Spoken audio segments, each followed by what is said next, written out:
Здравствуйте, ребята! Сегодня мы сделаем анемометр для трубы. Анемометр – это прибор для измерения скорости ветра. Обычно анемометр выглядит вот так. Но мы сделаем прибор для измерения скорости воздушного потока в трубе, и наш прибор будет выглядеть иначе. Наш прибор будет очень простой. Вы, наверное, видели флюгер. Я знаю, есть у ветра любимая игра. На крышах он крутит флюгера. Флюгер показывает направление, откуда дует ветер. Часто флюгеры делают с ветровыми досками. Ветровые доски – это тоже анемометры. Скорость ветра определяется по отклонению доски от вертикального положения. Вот такого типа анемометр мы и изготовим. Анемометр с ветровой доской для трубы. Мне надо измерить скорость потока воздуха в трубе, для того, чтобы можно было определить, насколько хорошо работает мой вентилятор. И чтобы можно было сравнить его с другим вентилятором и понять, хороша ли та вентиляция, которую я поставил для моего 3D принтера, или ее надо изменить на другую. Если мы знаем скорость потока воздуха в трубе и диаметр трубы, то легко можем вычислить объем воздуха, который проходит через нашу вентиляционную трубу за единицу времени, например, за час. Нам надо скорость потока воздуха умножить на площадь поперечного сечения воздуховода. Вот такая простая формула. Площадь поперечного сечения воздуховода найти легко. У нас в качестве воздуховода используется канализационная труба диаметром 50 мм. Внутренний диаметр у нее 46 мм. Тогда площадь сечения будет равна π на r квадрат, или примерно 16,5 квадратных сантиметров. Осталось найти скорость потока воздуха. В этом нам поможет наш прибор анемометр для трубы. Сделаем его по аналогии с ветровой доской флюгера. Вот рисунок из журнала «Юный техник». Здесь в качестве ветровой доски используется пластина 100 на 120 мм и весом 16 грамм. Мы сделаем аналогичную ветровую доску, только уменьшим ее. Это несложно. Давайте посчитаем. Площадь ветровой пластины в статье в журнале «Юный техник» равна 100 умножить на 120 – 12 тысяч квадратных миллиметров. Надо уменьшить ее до размера просвета нашей трубы, до 1662 мм, или в 7,2 раза. А лучше еще сделать доску в 2 раза меньше, то есть уменьшить до 831 квадратного миллиметра, или уменьшить примерно 14,5 раз.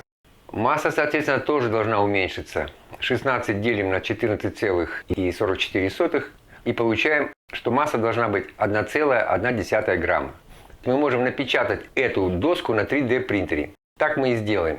Размер пластины, исходя из соотношения второй оригинальной пластины 100 к 120, должен быть 5 к 6.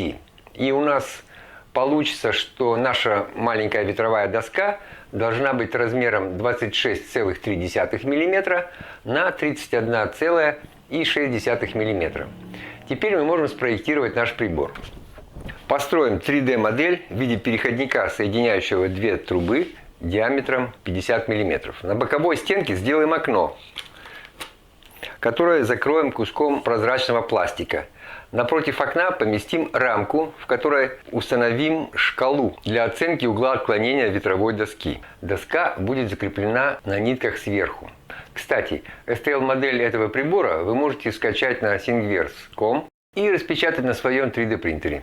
Ссылка указана в описании к этому ролику. Или ищите на этом сайте мой аккаунт Archidic.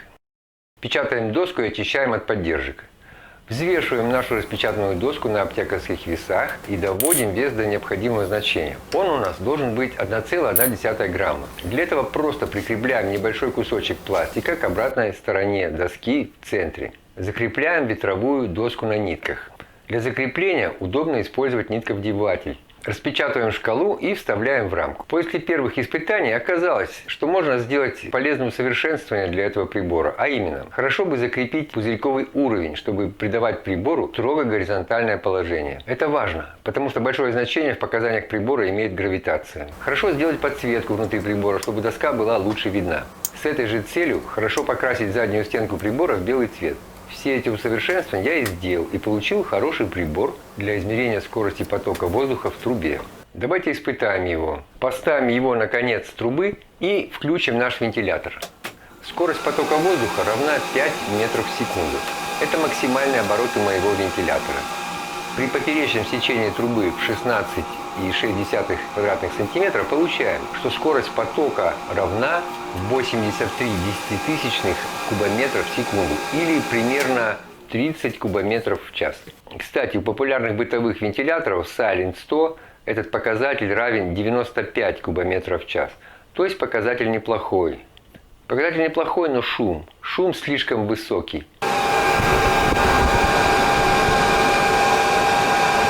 И раздражает. Требуется доработка вентилятора. С этим пропеллером, что установлено на моем вентиляторе, на максимальных оборотах слышен страшный свист. Такой шум меня не устраивает.